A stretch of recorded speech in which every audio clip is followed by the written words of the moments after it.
Hello, friends, and welcome back to Stories About Entitled People.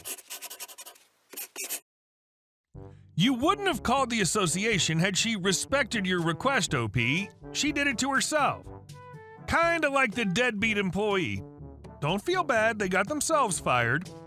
But before we begin, best way to support our channel is to leave comments, like, and subscribe with the turned on bell so you don't miss the new video every single day.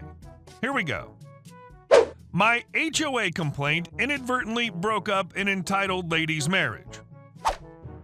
This happened a few years ago, but I still think about it.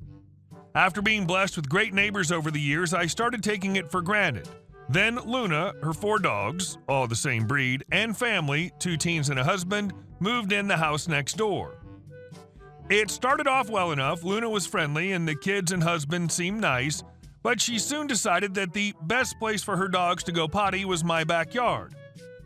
I didn't agree, and after suffering in silence for a few weeks, I'm not very confrontational, I finally told her that my backyard wasn't her personal dog park. When they got home from work, they would let the dogs loose to go running in my backyard to play and go potty. One day I happened to catch them and came out to my patio to tell them to cut it out. The dogs turned around and started running towards me while barking aggressively. Fortunately, her husband called them off before the little ankle biters got to me. And it wasn't just the dog that liked to hang out in my backyard. Luna liked to walk around my backyard while talking on her phone. One of the things I like about my house is the privacy. It backs to wood, so I don't have a lot of curtains on my back windows and doors, but since Luna liked walking around my yard, I was forced to curtail my habit of cleaning while scantily dressed. And it was creepy. Once after it snowed, I realized that someone had walked up to my back patio and had been peeping in my French doors. Not long after, someone left a gift of poo on my front porch welcome mat. Geez, wonder who did that. But then Luna seemed to want to repair our rather rocky relationship and asked me what time I got off work. We could do cocktails and hang out. I thought, whatever, B-word. So I told her, but no get-together ever materialized. I later realized that she just wanted to know what time I got home from work. What she didn't know was that I sometimes worked at home. On one of those days, I caught her once again letting the dogs loose in my yard, so I took a photo and sent it to the HOA. I think she was also sneaking her dogs into my other neighbor's fenced backyard. The ramifications were swift. The complaint was the straw that broke the camel's back. The marriage was already on shaky ground, and the husband was tired of her and her dog hoarding. I only saw 4 dogs at a time, but there were more. I didn't notice because they all looked alike. The next thing I knew, she and dogs had moved back to South America. The kids went to live with relatives/college, and the husband was acting like someone who won the lottery. He always seemed somewhat grumpy before, but after she left, he was smiling and friendly. Then he bought a Harley, got a girlfriend, and proceeded to rid the house of copious amounts of urine-stained carpets. He was eventually evicted from the house, yes, they were renters, because the owners were sick of the complaints and fines and decided to move back in. Luna apparently had a gift for pissing off the neighbors on my block. The weird thing is, there were a couple of vacant lots and a dog park less than a block away. But apparently her neighbors' yards were the best place to take her dogs. And our second story. It's not my problem she's disabled. Today there must have been something in the water at UK bargain retailer land, as everyone was, quite frankly, horrendous. The customer service line's always long at lunch times, and due to the size of our store, we aren't able to get any more. Understandably, some customers can get a bit impatient at having to wait 30 minutes or so to be seen, but there are other larger branches that have more options available to them. My branch is in the suburbs, so it's not exactly the central shopping destination. Anyway, today during the lunch rush, there were 2 ladies who were being very hostile about me and my colleague while they were queuing, saying the wait was ridiculous, etc. So already I was expecting a fun time. Now, Angry Lady 1, AL1, is next to be served by me and her friend, AL2, by my colleague. But we have a policy where we have to serve disabled people first as it clears the space. Usually we just ask the customer if they could bear with us for 2 minutes while we sort it, and people generally understand. Not these ladies. So I'm serving AL1, who, without so much as a hello, AL1, can you tell me why we have to come to customer services for refunds and exchange and not other tills? Me. It's company policy, I'm afraid. Not all of the staff are trained for every type of transaction. This was enough for her, of course. AL1, fine. Can you get me someone above you to tell me why then, please? This wait is ridiculous. The policy should be changed. Me, if you want to call the head office and suggest it, then this is where it kicks off. At this point, the disabled lady's being seen by my colleague, meaning AL2 has to wait another 2 minutes. AL2, why are you serving her? She pushed in the line. Bearing in mind that there is a designated disabled point where they have to go to queue. Coworker, sorry, we have to serve her first. Q interrupting from AL2 and AL1 with, it's not my problem she's disabled. We've been here for ages. At this point, another lady in the queue has decided to join in, but she's being markedly more aggressive than her. AL3, just sit down and wait your turn. You're obviously not that badly off.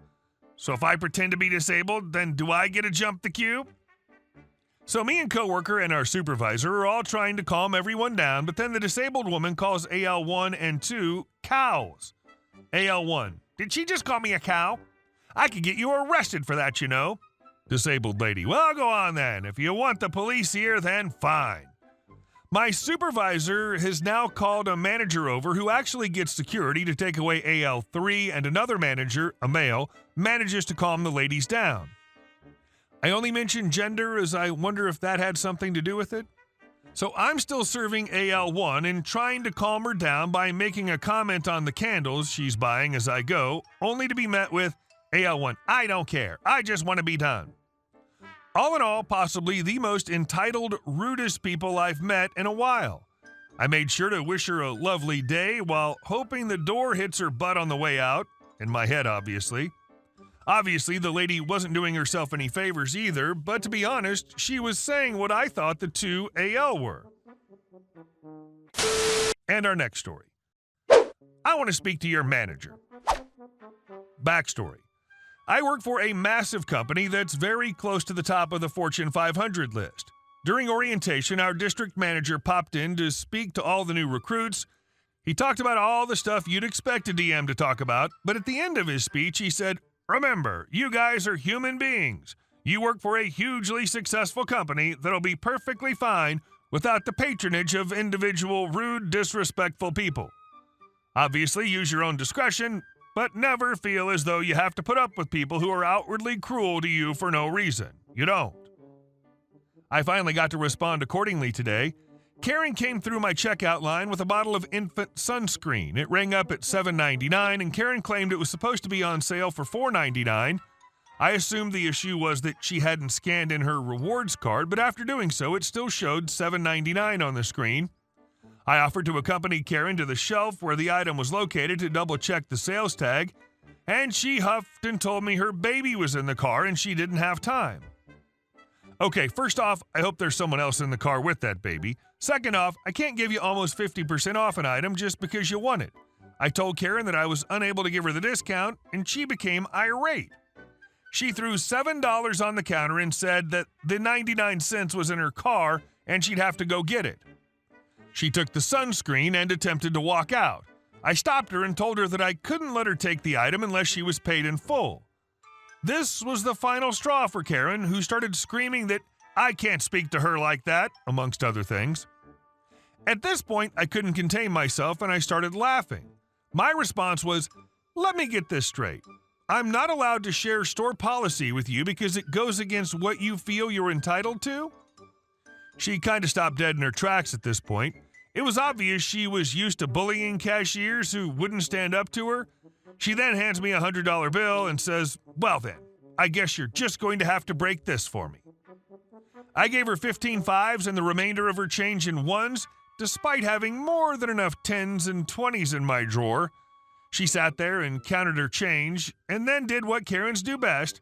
I want to speak to your manager. He's unavailable right now. Have a nice day. Karen stormed out. The last thing she said before leaving was, I was having a good day before I came in here. As if I'm supposed to feel bad for ruining her day.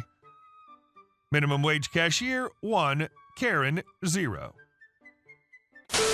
And our last story. I hate the HOA. My complex is pretty weird. Some are apartments owned by a management property, and the others are privately owned condos in the HOA.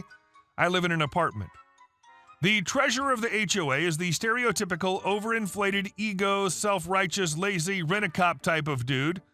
This man has never done any actual work for the complex. He just buys plants from Home Depot and leaves them in parking spaces to die. Here's a list of issues. 1.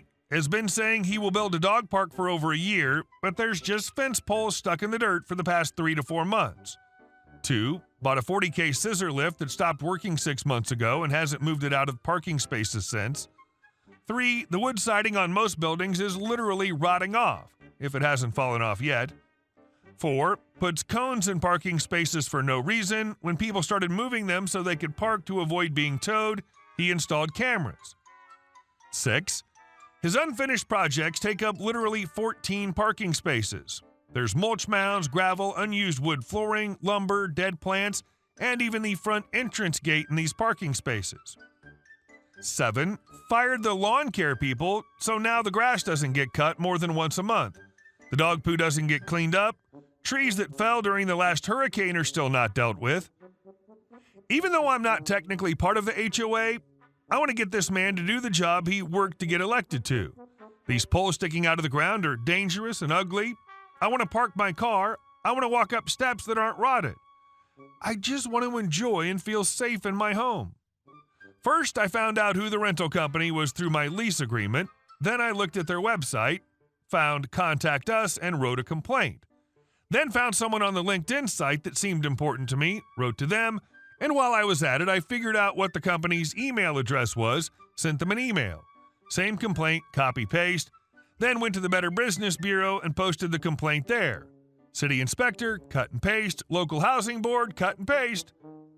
Then looked to see who would be the first to call me to rectify the situation. And voila, it's all fixed and done. And the HOA members fired after a board vote. Hey guys, thank you all for watching the video. I'll see you in the next one.